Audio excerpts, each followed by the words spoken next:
Alright, so in the Weisstronauts, as you probably saw in the video, we have 3 guitarists, and we try to coordinate what instruments we're going to play, so we have different tones and such, so we don't just sound like just a mess of noise. So tonight I used a Strat to complement the guitars that Kenny and Pete were using, and this is a made in Japan Strat from the 80s, and growing up I always wanted a red Strat because I had a book that had a picture of a red Strat in it, and I always lusted after it.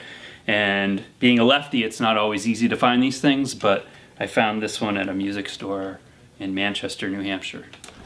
So what I have here is a bass guitar, Fender P bass. It's about a 2002 model. I got it on eBay, and the only really unique thing about it, the only mod that I know of, is the badass bridge added to it, but the color is kind of strange. It's called gunmetal gray. Sometimes looks green, sometimes looks blue, sometimes it looks gray. I got here a Jayco strap that Pete outfitted the band with. They're made in Kansas City, and they're really quite elegant, quite lovely, and vintage looking. I think the material is probably vintage.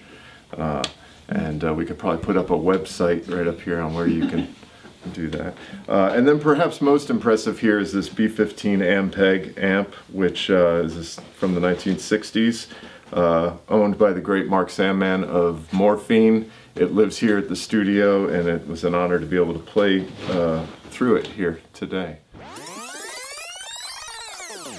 This is not necessarily my favorite guitar, but it's my coolest guitar. It's a 1974-75, I think, Les Paul custom. It's a Alpine white, gradually turning yellow over time, which is what they do.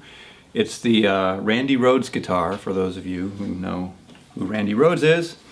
I haven't really done anything to it. It's all stock.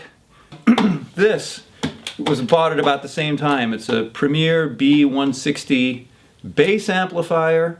It's a horrible bass amplifier. It's a fantastic guitar amplifier. Breaks up beautifully. It has 6 V6 power tubes. I think this is like half of a banjo. Yeah?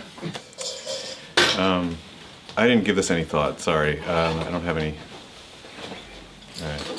Hey, so this is a Creston electric guitar, and handmade in Burlington, Vermont. And I just got it, and I'm quite excited. It has P90s, and I believe that, yeah, these are Lafler P90s, and a custom-made pick guard made out of Burlington's fine lucite of some sort. Anyway, these are really well-made guitars. This one is inspired by a basically a Fender Jazzmaster, but it's a short scale, kind of like a Jaguar.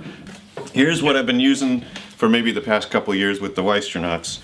I don't use them all the time. I try to stay somewhat subtle with them. I was using this Moger Foger analog delay on that last song. Yeah, the Josh Smith, I just got this dual tremolo thing, which is pretty handy. You can kind of preset a slow tremolo and a fast one in there and switch between them pretty nicely.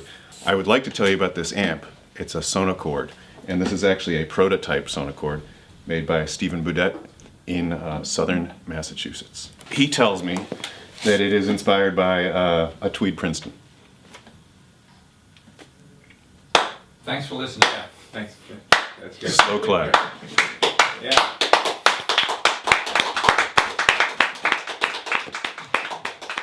Hey, look, it's solo time. That's it. Thanks for listening.